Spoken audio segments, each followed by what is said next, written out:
Assalamualaikum warahmatullahi wabarakatuh. Ikuti dan kunjungi channel YouTube Maulizul Akbar NAD. Subscribe, like, share, komen.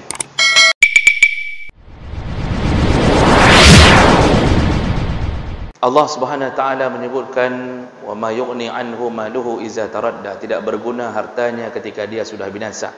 Ini yang dimaksud adalah harta yang belum diinfakkan. Harta yang belum dia jadikan sebagai amal. Artinya harta yang dia simpan tidak dijadikan amal, tidak bermanfaat lagi untuknya, sekecil apapun.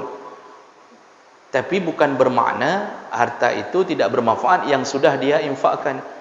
Yang pernah dia infakkan, itulah yang dia jadikan sebagai pembelanya di hari kiamat. Jadi selama masih hidup, itu jadikan tabungan. Kecuali orang yang sudah mati pernah mewasiatkan, kalau ayah meninggal, tolong ambil harta ayah, infakkan ke tempat panti asuhan, infakkan ke masjid. Ini wasiat seperti ini masih dijadikan sebagai harta yang mengalir.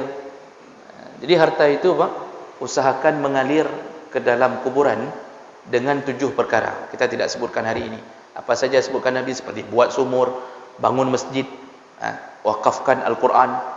Itu model-model begitu dikejar selama masih hidup. Baik tak nak fikir ke perumahan depan yang meninggal nanti.